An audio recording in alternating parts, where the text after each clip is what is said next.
నమస్తే, welcome to study point. ఎన్నో junior కాలేజ్లో ఉన్నప్పటికీ కూడా పేరెంట్స్ కానీ స్టూడెంట్స్ కానీ పర్టికులర్గా కొన్ని జూనియర్ కాలేజెస్నే ఎంచుకుంటూ ఉంటారు.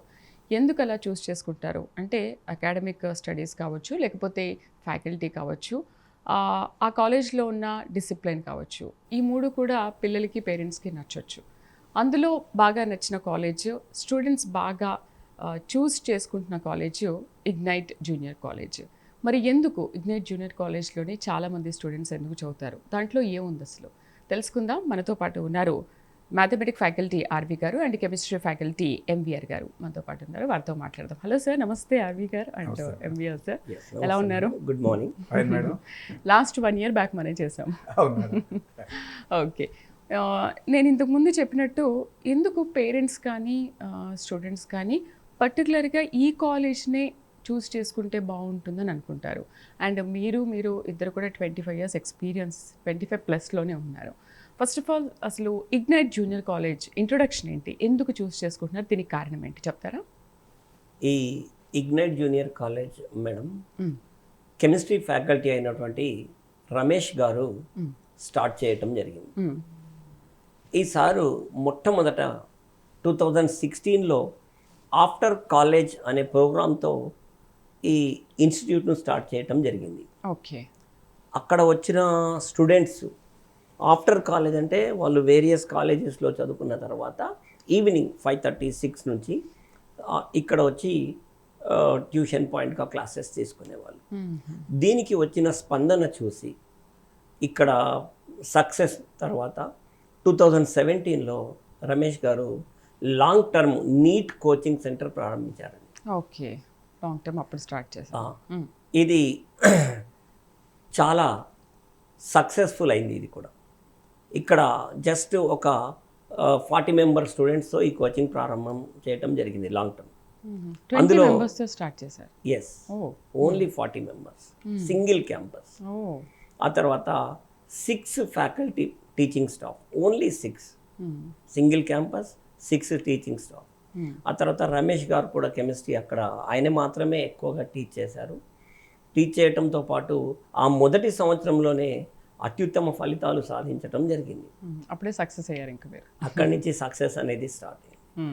ఆ స్ఫూర్తితో 2018లో, 2016లో ఆఫ్టర్ కాలేజ్ ప్రోగ్రామ్, 2017లో నీట్ లాంగ్ టర్మ్ కోచింగ్, 2018లో ఇగ్నైట్ జూనియర్ కాలేజ్. అంటే ఒక్కొక్కటి అలా స్టెప్ బై స్టెప్ స్టార్ట్ అయిన తర్వాత జూనియర్ కాలేజ్ స్టార్ట్ చేశారు. ఈ ఇగ్నైట్ జూనియర్ కాలేజ్ స్టార్ట్ చేసిన తర్వాత అప్పటికి ఇప్పటికీ తేడా ఏంటంటే అప్పుడు ఒక క్యాంపస్ 6 టీచింగ్ స్టాఫ్తో స్టార్ట్ అయినటువంటి కాలేజ్, 40 మంది పిల్లలతో స్టార్ట్ అయినటువంటి ఇన్స్టిట్యూట్ ఈరోజు 11 క్యాంపస్లతో జేఎన్టీయూ దగ్గర పిల్లర్ నంబర్ 708 దగ్గర 11 క్యాంపస్లతో 1500 మంది విద్యార్థులతో 60+ టీచింగ్ స్టాఫ్తో సక్సెస్ఫుల్గా రన్ అవుతున్నటువంటి సింగిల్ లొకేషన్లో complete all campuses are there beside JNTU only. చాలామంది అనుకుంటారు వేరే చోట అక్కడ బ్రాంచ్ ఉంది, ఇక్కడ అక్కడ ఎక్కడ బ్రాంచులు లేవు. ఓన్లీ క్యాంపస్లన్నీ జేఎన్టీయూ డివిజన్లోనే పిల్లర్ నెంబర్ 708కి దగ్గరలోనే ఉంటాయి అన్నీ. అద్భుతం. ఇది నేను ఇక్కడ 2018లో నేను జాయిన్ అయ్యాను. ఓకే, నేను ఇక్కడ ఒక లెక్చరర్గానే కాకుండా ఒక పేరెంట్గా కూడా పాత్ర వహించడం జరిగింది. నేను జాయిన్ అయిన సంవత్సరము సింగిల్ అకాడమిక్ ఇయర్లో 9 మంది నా బంధువులను చేర్పించడం జరిగింది, పిల్లల్ని, మా రిలేటివ్స్ని. రిలేటివ్స్ గురించి 9 మంది అని చెప్తున్నాను, ఇంకా ఫ్రెండ్ సర్కిల్లో కూడా జాయిన్ అవ్వడం జరిగింది. ఈ పిల్లలందరూ కూడా చాలా చక్కటి రిజల్ట్స్ సాధించి ఈరోజు టాప్ పొజిషన్స్లో ఉన్నారు. వాటిలో కొన్ని పేర్లు చెప్తాను నేను. ముంగేల్కర్ శ్రేయారాజ్ ఎంబీబీఎస్, అలాగే అంబిల్పూర్ దీక్షిత ఎంబీబీఎస్, ఆ తర్వాత మానేకర్ దివ్య ఎంబీబీఎస్. ఆ తర్వాత ఇంకో రిలేటివ్ను పూణే నుండి తీసుకురావడం జరిగింది. ఆ అబ్బాయి నేనున్నాను అని చెప్పి ఆ నమ్మకంతో ఇక్కడ వచ్చి 2 years ఉండి చదువుకున్నాడు. రాజ్ బన్సోడ్, ఆయన కూడా ఎంబీబీఎస్ ఈఎస్ఐలో ఇప్పుడు 3rd yearలో చదువుతున్నాడు. ఇంతకుముందు చెప్పిన 3 పిల్లలు ఇప్పుడు ఫైనల్ ఇయర్ అయిపోయింది, హౌస్ సర్జన్ చేస్తున్నారు. సూపర్. అలాగే ఇంకో అబ్బాయి హర్షుల్ చాలాక్, ఆయన బైపీసీ బయోటెక్నాలజీ సైడ్ వెళ్ళాడు. ఇప్పుడు భారత్ బయోటెక్ కంపెనీలో ఇక్కడ హైదరాబాద్లోనే చాలా మంచి ఉద్యోగంలో జాబ్ ఉన్నాడు. చేస్తున్నాడు.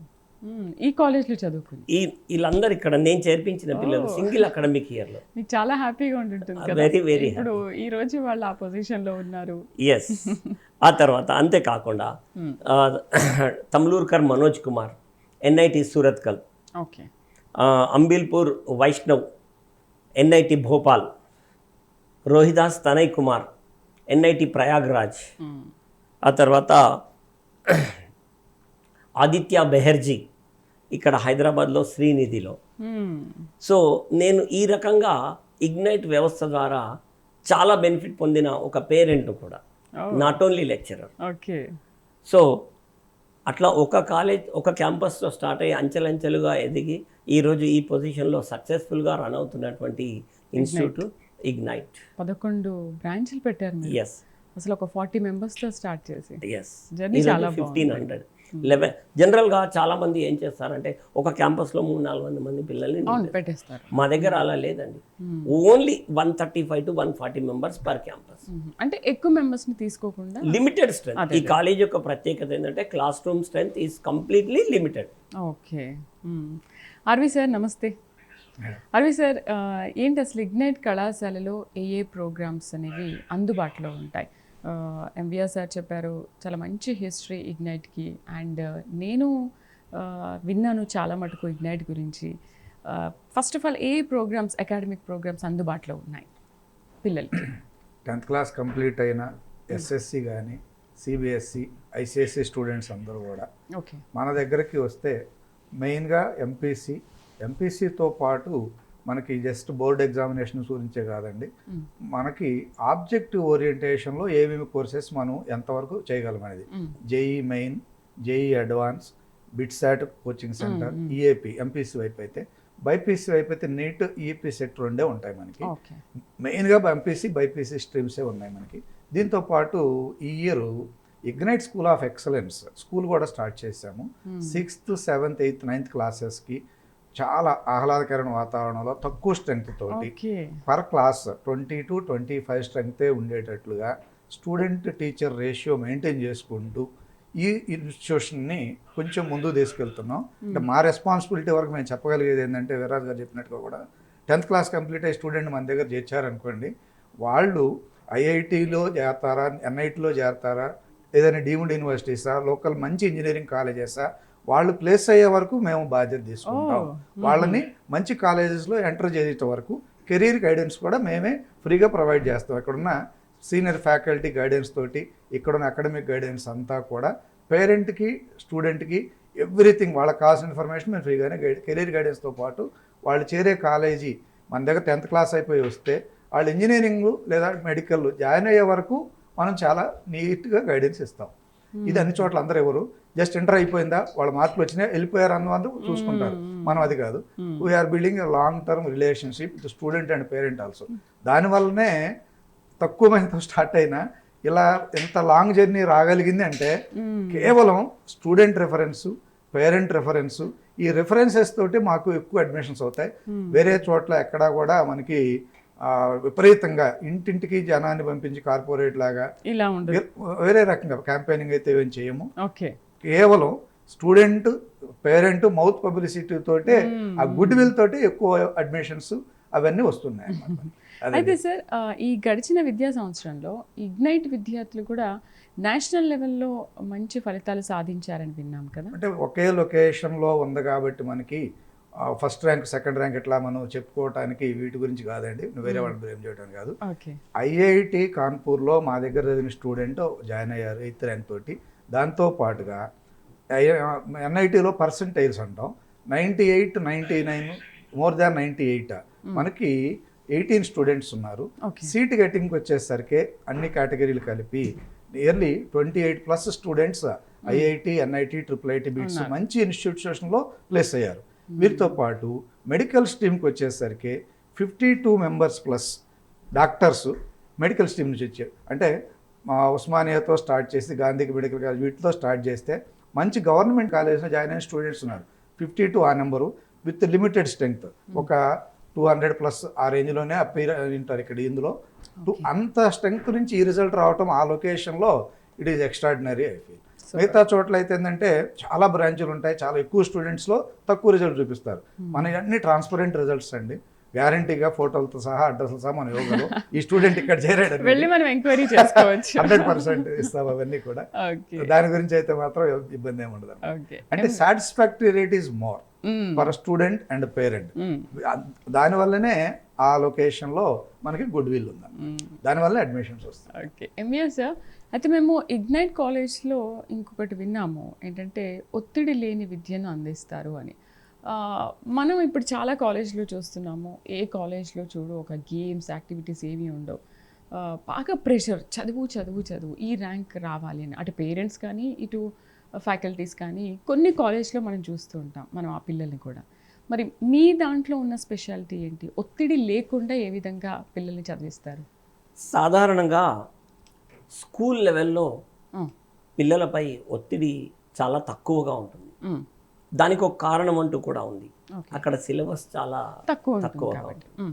ఎప్పుడైతే వాళ్ళు ఇంటర్మీడియట్కి వచ్చేస్తారో when compare to 10th class, intermediate syllabus is an ocean, మహాసముద్రం వంటిది పెద్ద సిలబస్. అలాగే ఇంటర్మీడియట్తో పాటు జాతీయ స్థాయి పోటీ పరీక్షలకు ప్రిపేర్ అయ్యే పిల్లలకు ఈ సిలబస్ చాలా ఎక్కువగా ఉంటుంది. ఇలా ఎక్కువగా ఉండటం వల్ల వాళ్ళు ప్రతి వారము కండక్ట్ చేసే ఎగ్జామ్స్లో మార్కులు తక్కువగా రావటం వల్ల, ఎందుకంటే 10th క్లాస్లో చిన్న సిలబస్, ఇంటర్మీడియట్లో ఆల్ ఆఫ్ ఎ సడన్ పెద్ద సిలబస్ పెరుగుతూ ఉంటుంది. మార్క్స్ తక్కువగా రావటం వల్ల ఆబ్వియస్లీ ఒత్తిడి పెరిగిపోతుంది. ఇది గమనించిన ఇగ్నైట్ మేనేజ్మెంట్ కొన్ని అంటే ఏంటి మీకేమైనా మీ కాలేజ్లో జాయిన్ అయ్యే ముందు పేరెంట్స్ కానీ పిల్లలు కానీ ఇలాంటి కంప్లైంట్ ఉంది ఆ కాలేజ్లో, మాకు అలా వద్దు అనుకుని మీ దగ్గరకు వచ్చారా?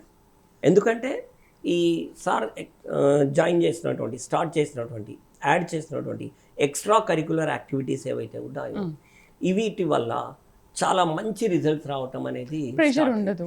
ఈరోజు ఇగ్నైట్ సక్సెస్కి ఏకైక రీజన్, ఎందుకంటే జనరల్గా మార్నింగ్ 6:30 నుండి నైట్ 10 వరకు కేవలం మిగతా కాలేజెస్లో స్టడీ ఆటోమేటిక్గా పిల్లల్లో స్ట్రెస్ వచ్చేస్తుంది. మరి అది తగ్గించడానికి ప్లాన్ చేసినదే ఈ గేమ్స్, స్పోర్ట్స్ యాక్టివిటీస్. మా దగ్గర చాలా యాక్టివిటీస్ ఉన్నాయి, యూనిక్ ఫీచర్స్. ఆ యూనిక్ ఫీచర్స్లో నేను ఒక 4-5 మాత్రం చెప్పగలను ఇప్పుడు. మొట్టమొదటిది science lab. It enhances the interest in the students on maths and science concepts. ఈ సైన్స్ ల్యాబ్ స్టార్ట్ చేయడానికి అసలు ఇటువంటి సైన్స్ ల్యాబ్ ఎక్కడ కూడా ఉండదు, చాలా హైలీ ఎక్స్పెన్సివ్ ఇది సైన్స్ ల్యాబ్. దీనివల్ల దీన్ని స్టార్ట్ చేయడానికి ఒక స్పెషల్ కాన్సెప్ట్ ఏంటంటే లర్నింగ్ బై డూయింగ్. కేవలము బుక్లో ఉన్నది చెప్పటము, పిల్లాడు చదువుకోవటము, అదే కాకుండా అలా చేసి కూడా నేర్చుకోవటం అనే కొత్త కాన్సెప్ట్తో ఇది ప్రారంభించడం, ప్రాక్టికల్గా లర్నింగ్ బై డూయింగ్. సో దీనివల్ల it Boost the JEE and NEET results. And we are also having outdoor science exhibits at Hydernagar. It also helps the students in this concern. Ante kaakunda outdoor and indoor games, it enhances the fitness, team spirit and mental stability in the student. దాంతోపాటు Zumba డ్యాన్స్కి ఒక special acoustic వాల్స్తో special theatre తయారు చేయడం జరిగింది రమేష్ గారు, own క్యాంపస్లో own. ఇంకా వాళ్ళు ఎందుకు ఒత్తిడిగా ఫీల్ అవుతారు? ఇంత బాగా ఎంజాయ్ చేస్తూ హ్యాపీగా చదువుకుంటారు. అయితే కొందరు అనుకుంటారు మరి పిల్లలకు రోజు డ్యాన్సులు, ఆటలు, పాటలు, అలా ఏముండదు. ఒక స్టూడెంట్కి రోజు అని కాకుండా వీక్లీ వన్స్ జుంబా డ్యాన్స్, అలాగే వీక్లో ఒకరోజు గేమ్ జంక్షన్ అంటుంది, మళ్ళీ ఒక స్పెషల్ బ్రాంచ్ గేమ్ జంక్షన్ కొరకు ఉంది. ఆ తర్వాత అవుట్డోర్ తీసుకెళ్ళి పిల్లల్ని ఆడించి తీసుకురావటం, ఈ రకంగా. అంతేకాకుండా ఈ జుంబా, యోగా, ఏరోబిక్స్ ఇది మెంటల్ స్టెబిలిటీని పెంచుతాయి పిల్లల్లో. ఓకే. కాన్సన్ట్రేషన్ లెవెల్స్ని ఇంక్రీజ్ చేస్తాయి. ఎందుకంటే రోజు చదువుకునే పిల్లలు ఒకరోజు ఆడుకుంటే ఇప్పటివరకు ఆడుకున్నాను నేను ఇప్పుడు చదువుకోవాలి అనే సెన్స్, మనం చెప్పినా కూడా వింటారు. ఆ ఆలోచనతోనే రమేష్ గారు ఈ స్పోర్ట్స్ అనేది చాలా ప్రథమ ప్రాముఖ్యత ఇచ్చారు దీనికి. వండర్ఫుల్. ఆర్వి సార్, సాధారణ విద్యార్థులను కూడా అసాధారణ విద్యార్థులుగా మార్చడంలో ఈ సైన్స్ ల్యాబ్ అనేది ఒక ఇంపార్టెంట్ రోల్ పోషిస్తూ ఉంటుంది. మరి ఏంటి ఆ సాధారణ విద్యార్థుల నుంచి అసాధారణ ఎందుకు ఇలా? అంటే ఎక్స్ట్రాడినరీ స్కిల్స్ ఉన్న స్టూడెంట్స్ ఉంటారు, యావరేజ్ అబోరేజ్, 2-3 కేటగిరీలుగా మనం తీసుకుంటే, అంటే ఫర్ ఎగ్జాంపుల్ క్లాస్ చెప్తున్నాం అనుకోండి, మనం ఫస్ట్ టైం చెప్పినప్పుడే 100% వాడికి అర్థమయ్యి ముందుకెళ్ళే స్టూడెంట్స్ కొంతమంది ఉంటారు. అంటే ఆల్రెడీ కొంత బేసిక్ దాని గురించి ఉండొచ్చు, వాడు ఎక్స్ప్లోర్ చేసి ఉండొచ్చు. కొంతమందికి 2 సార్లు చెప్తే అర్థం అవ్వచ్చు. అది కొంత రీచ్ అయినట్టు ఉంటుంది, కానీ కొన్ని కన్ఫ్యూజన్ ఉంటుంది స్టూడెంట్ మైండ్లో. ఒక్కోసారి ఎక్స్పోజ్ చేయడు, మన దగ్గర ఎక్స్ప్రెస్ చేయకపోవచ్చు. అవన్నీ మరలా గూగుల్లో సెర్చ్ చేసి అక్కడ ఇక్కడ చూసుకొని టైం వేస్ట్ చేసుకునే దానికంటే టీచర్ ప్రజెన్స్లో, అంటే మీరు వినే ఉంటారు, ప్రాక్టికల్ నాలెడ్జ్ ఉందా లేదా, ప్రాక్టికల్ చేస్తున్నారా లేదా అనేది. ఈ మధ్య కాలంలో అయితే ప్రాక్టికల్స్ అంటే ఇంటర్మీడియట్ ఎగ్జామ్ రోజు, ఆ ముందు రోజు ఆ 1 అవర్ ఆ ఎగ్జామినేషన్ కోసం కష్టపడి అయిపోయింది అనిపించడం తప్పితే ప్రాక్టికల్ స్కిల్స్ అనేవి నేర్పడంలో కొంచెం వెనకబడ్డాం, అంతవరకు వాస్తవం. దాన్ని రెక్టిఫై చేసుకుంటూ ఈ రెగ్యులర్గా ఉండే ఇంటర్మీడియట్ ఎక్స్పెరిమెంట్స్, రెగ్యులర్గా ఉండే ఫిజిక్స్, కెమిస్ట్రీ వాటితో పాటుగా ఈ సైన్స్ ల్యాబ్ కాన్సెప్ట్ తీసుకొచ్చాము ఇక్కడ. ఆ పేరెంట్స్, స్టూడెంట్స్ చాలామంది విజిట్ చేస్తుంటారు, చూస్తున్నారు. ఇలాంటివి మేము ఎక్కడ చూడలేదని ఎక్స్పీరియన్స్ చేస్తుంటారు. అయితే అవి ఊరికే తెచ్చిపెట్టి మనకి ఏం ఉపయోగం లేదు. స్టూడెంట్స్ ఎంతవరకు యూటిలైజ్ చేసుకుంటున్నారు, క్లాస్ రూమ్లో చెప్పిన కాన్సెప్ట్స్ ఫిజిక్స్, కెమిస్ట్రీ, మ్యాథ్స్ ఏ అవసరమైనా సరే అవి ఎలా యూజ్ అవుతున్నాయి, అప్లికేషన్స్ నాలెడ్జ్ వస్తుందా లేదా, వీటిని యూజ్ చేసుకుంటూ కాంపిటేటివ్ ఎగ్జామినేషన్లో మన పొజిషన్ ఎలా ఉంది, అది ఎవ్రీ వీక్ వాళ్ళు ఎగ్జామ్స్ రాసినప్పుడు చెక్ చేసుకుంటారు స్టూడెంట్స్ కూడా. అంతకుముందు ఇవి ఎక్స్పెరిమెంట్స్, సైన్స్ ల్యాబ్ ఇవన్నీ లేనప్పటికీ ఈ వచ్చిన తర్వాత మాకు లాస్ట్ ఇయర్గా 2026 జేఈ మెయిన్లో వచ్చిన రిజల్ట్స్ కంపేర్ చేస్తే మాకు ఎక్స్ట్రాడినరీగా పెర్ఫార్మెన్స్ ఉంది. జేఈ మెయిన్ 2026లో 25 కంటే బెటర్ రిజల్ట్స్ ఉన్నాయి మావి. 99% మీద 5 స్టూడెంట్స్, 98 మీద 10 స్టూడెంట్స్. అంతమంది నెంబర్ కొంచెం తక్కువే ఉండొచ్చు. బట్ ఫస్ట్ అటెంప్ట్కే మేము 15+ స్టూడెంట్స్కి మంచి రిజల్ట్స్కి వచ్చాం. సీట్ గెటింగ్ కూడా లాస్ట్ ఇయర్ కంటే, అంటే ఐఐటి, ఎన్ఐటీలో, 888లో వచ్చే స్టూడెంట్స్ నెంబర్ అయితే పెరుగుతుంది. So we may not say the best one, but student wise మంచి సీట్ సైజ్ సాధించే వాళ్ళ నెంబర్ పెరుగుతుంది మనకి ఈ సంవత్సరం. అంతవరకు అయితే గ్యారెంటీ చెప్పండి. అంతవరకు అయితే స్టూడెంట్ సాటిస్ఫాక్షన్, పేరెంట్ సాటిస్ఫాక్షన్ కొంచెం ఎక్కువ ఉంటుంది ఈ ఇయర్కి. ఆ గ్రాఫ్ కొంచెం ఇంక్రీజ్ చేయడానికే మా అందరి ప్రయత్నం కూడా. ఎంబీఎస్ సార్, అయితే సార్ ఇంతకుముందు చెప్పినట్టు కొంతమంది పిల్లలు తొందరగా నేర్చుకుంటారు, ముందుకు వెళ్తూ ఉంటారు. కొంతమంది నేర్చుకునే తపన ఉంటుంది కానీ కాస్త వెనకబడి ఉంటారు. ఏంటి అలాంటి స్టూడెంట్స్లో ఎలాంటి జాగ్రత్తలు తీసుకుంటారు, ఏ విధంగా వాళ్ళని నేర్చుకోవడంలో ముందుకు తీసుకెళ్తారు? మేము మా టీమ్ ఎక్స్పర్ట్స్ అందరం కలిసి అనలైజ్ చేయటం జరిగింది. జనరల్గా ఇప్పుడు జేఈ మెయిన్స్, అడ్వాన్స్ వంటి పోటీ పరీక్షలలో సీట్ సాధించడానికి, ఫర్ ఎగ్జాంపుల్ మెయిన్స్ తీసుకుంటే 25 క్వశ్చన్స్ ఉంటాయి మ్యాథ్స్లో, ఫిజిక్స్లో 25, కెమిస్ట్రీలో 25. So total 75 questions. Each question carries 4 marks. So 75 4s are 300. ఈ 300కి కనీసం ఎన్ని మార్కులు తెచ్చుకుంటే పిల్లవాడికి కంపల్సరీ సీట్ వస్తుంది అనే అవగాహన ఇవ్వటంలో మా దగ్గర ఎక్స్పర్ట్ టీమ్ చాలా బాగా పనిచేస్తుంది. ఓకే, అంటే ఇప్పుడు ప్రత్యేకించి అలాంటి స్టూడెంట్స్ పైన మీరు కొంచెం స్పెషల్ ఫోకస్ ఉంటుందా? ఎస్, ఖచ్చితంగా ఉంటుంది.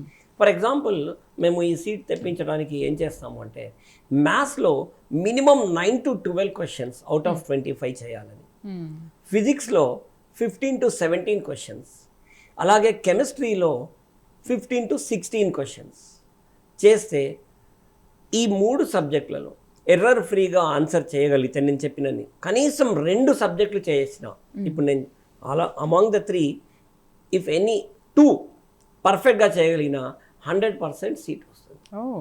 అంటే 75 క్వశ్చన్స్లో 35+ క్వశ్చన్స్ ఎర్రర్ ఫ్రీగా ఆన్సర్ చేయగలిగితే స్టూడెంట్కు, ఎలాంటి రిజర్వేషన్ లేని స్టూడెంట్కు కూడా ఖచ్చితంగా సీట్ వస్తుంది. ఇక రిజర్వేషన్ ఉంటే ఇంకా కొన్ని తక్కువ క్వశ్చన్స్ చేసినా కూడా సీట్ వచ్చే అవకాశం ఉంది, వచ్చింది. అలా ఈసారి జేఈఈ మెయిన్స్ టాప్ రిజల్ట్స్ రావటం జరిగింది ఇగ్నైట్లో.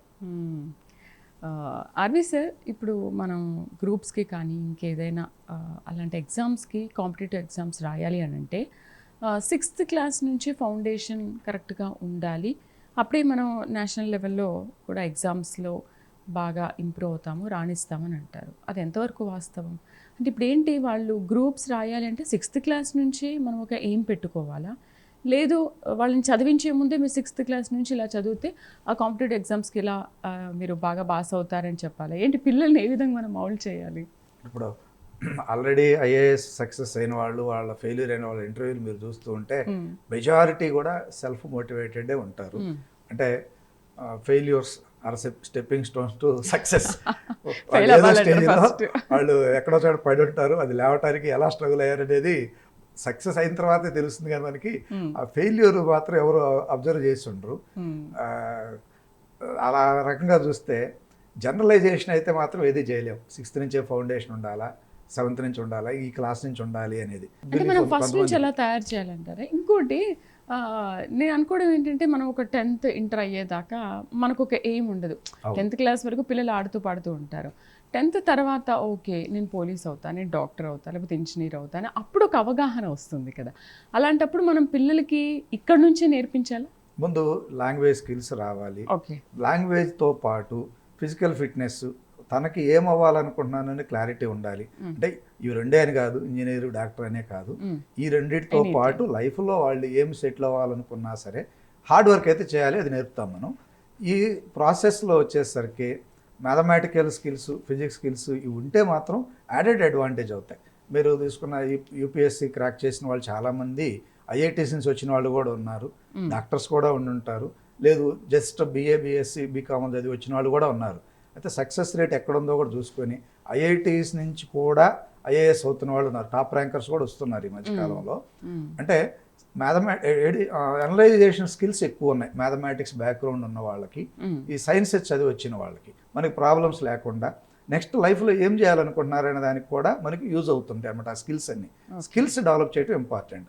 దానికే మనము సపోజ్ మీరు క్రికెట్ లాంగ్వేజ్లో చూస్తే అందరికి బాగా అర్థమయ్యే పదంగా చెప్తున్నా, మ్యాచ్ స్టార్ట్ అయ్యే ముందు కొంతమంది ఫుట్బాల్ ఆడుతుంటారు, అదేంటంటే జస్ట్ సింపుల్ ప్రాక్టీస్ చేస్తుంటారు.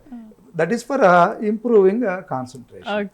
వాడు క్రికెట్ ఆడేవాడు ఫుట్బాల్తో ఏం పని అంటే ఉంది అక్కడ, concentration is very important.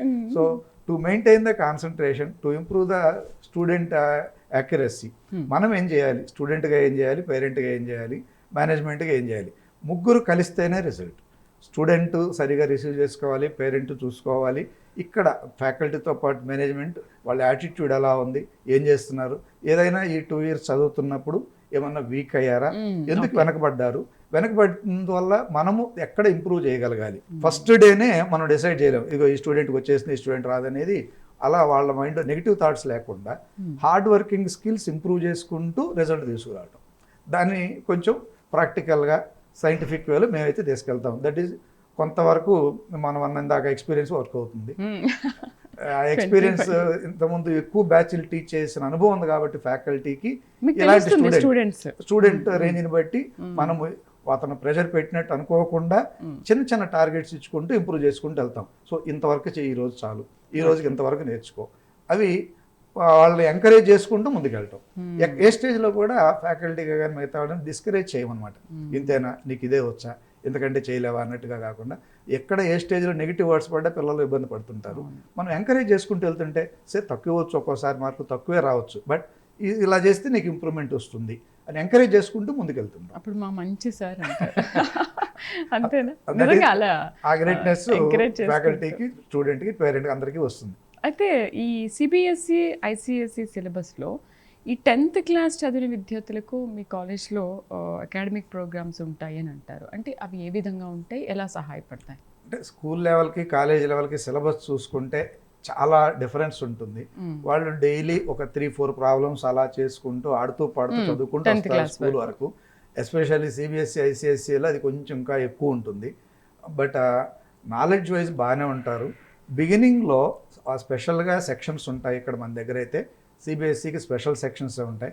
Majority students CBSE నుంచి వచ్చి 1 monthలో దాదాపుగా మనకి తెలిసిపోతుంది మనం నడిచి వెళ్తున్నామా, ఏ రకంగా వెళ్తున్నామో, ఎలా వెళ్తున్నామో. డెస్టినేషన్ సేమ్ కాబట్టి వీళ్ళు స్లోగా స్టార్ట్ చేసిన ఆ పేస్ అందుకొని ఎవరికైతే పాయింట్కి రీచ్ అవ్వాలి.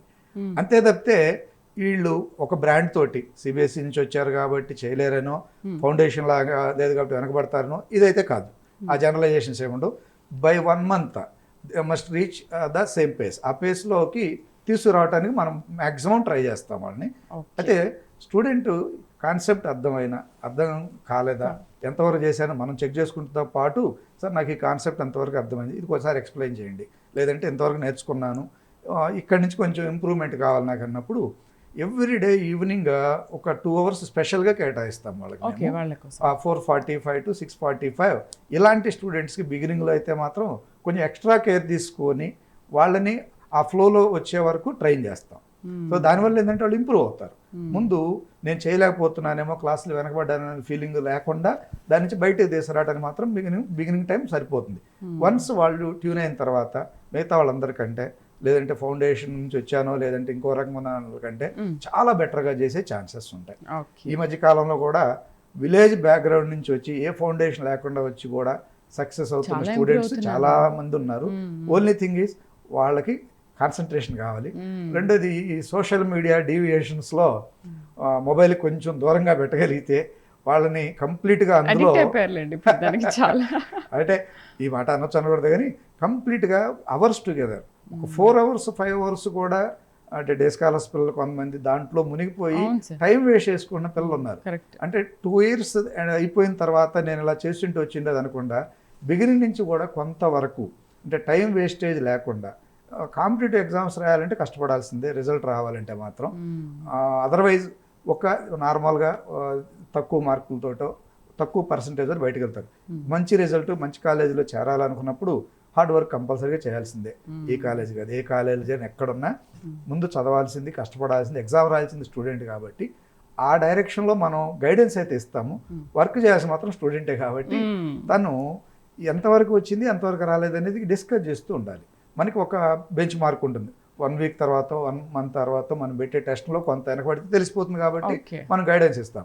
అది నెగిటివ్గా తీసుకోకుండా అప్రోచ్ ఇలా మార్చుకుంటే వస్తుంది అనుకొని అనలైజ్ చేసుకుని వెళ్ళిన వాళ్ళు కొంచెం ముందుకెళ్తాడు.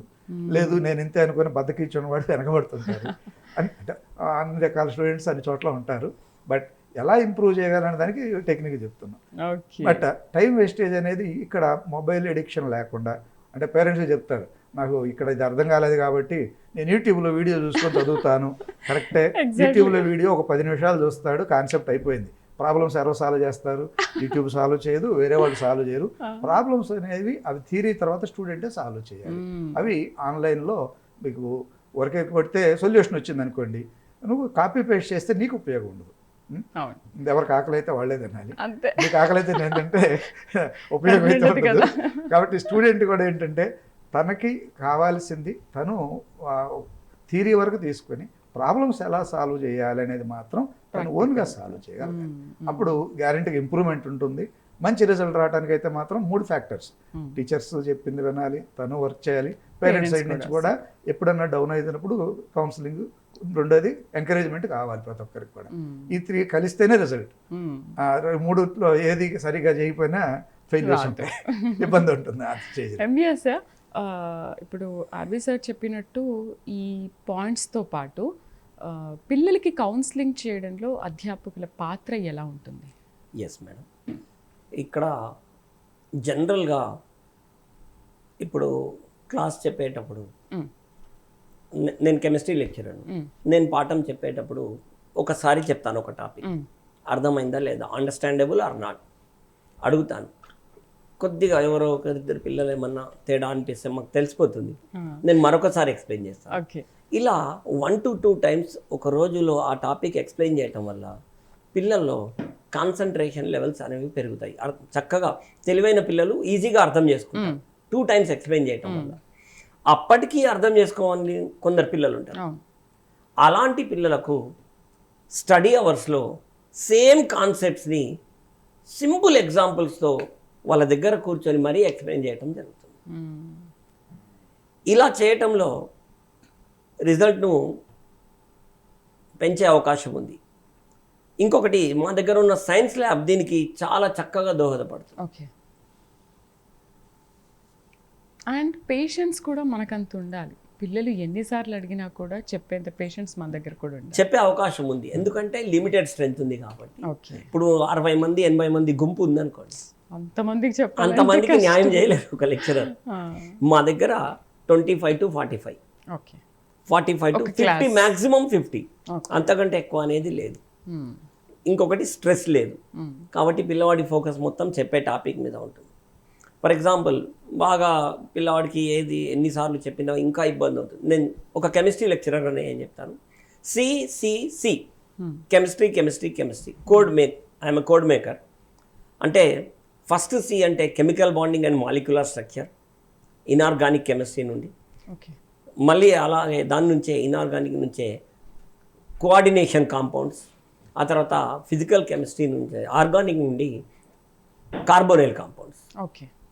ఇట్లా chemical bonding, coordination compounds, carbonyl compounds, వీటి నుంచి మెజారిటీ ఆఫ్ క్వశ్చన్స్ వస్తాయి. ఇవి నేర్పించి ఆ ఎగ్జామ్లో వాళ్ళు చేసినప్పుడు వాళ్ళు నిజంగా ఎగ్జామ్ రాసాక ఫోన్ చేసి, సార్ కరెక్ట్ చెప్పారు సార్, వీటి నుంచి మ్యాక్సిమం క్వశ్చన్స్ వచ్చాయి అని సో చెప్తారు. మీకు కూడా తెలుస్తుంది కాబట్టి చెప్తారు. అది right, super, thank you very much. ఇగ్నైట్లో ఉన్న స్పెషాలిటీ ఏంటో అసలు ఏ విధంగా చెప్తారనే విషయాల గురించి స్టూడెంట్స్కి అండ్ పేరెంట్స్కి చాలా చక్కగా మీరు ఇంకొక explain విషయం ఉంది, చేశారు. ఈ ఇగ్నైట్లో not only classes, study hours also run by senior lecturers. Okay. ఇప్పుడు అంటే వాళ్ళు చాలా సెపరేట్గా చోట్ల ఉంటారా? ఓకే. ఖచ్చితంగా మేము 2 hours స్టడీ అవర్స్లో ఉంటాం ప్రతిరోజు. సూపర్. ఎందుకంటే మేము క్లాస్ చెప్పి వెళ్ళిపోవటము, ఎవరో జూనియర్ లెక్చరర్ వచ్చి వాళ్ళ డౌట్స్ చెప్పటం అలాంటిది ఏం లేదు. ఇగ్నైట్ యొక్క ప్రత్యేకత ఏంటంటే సీనియర్ లెక్చరరే వాళ్ళకి క్లాస్ చెప్పటం, సీనియర్ లెక్చరరే వాళ్ళకు వెన్నంటి ఉండి వాళ్ళ వెన్ను తట్టి వాళ్ళకి సపోర్ట్ చేసి డౌట్స్ చెప్పటం. సూపర్. రైట్ అండి, థ్యాంక్ యూ డిబేట్లో పార్టిసిపేట్ చేసినందుకు అండ్ చాలా చక్కగా ఎక్స్ప్లెయిన్ చేశారు పేరెంట్స్కి అండ్ టీచర్స్కి. Thank you very much. Thank you madam. So చూశారు కదా, ఇగ్నైట్ ప్రత్యేకత అదనమాట. అంటే ఎక్కడ చూడు ఒత్తిడి లేని చదువు అనేది ఉండదు, బట్ ఇక్కడ ఒత్తిడి లేని చదువు ఉంటుంది. చదువుకి చదువు, ఆటలకు ఆటలు అండ్ కౌన్సిలింగ్ కూడా చాలా బాగా ఇస్తారు ఇగ్నైట్ జూనియర్ కాలేజ్ వాళ్ళు. సో చూశారు కదా, ఇది వాళ్ళ స్టడీ పాయింట్. నమస్తే.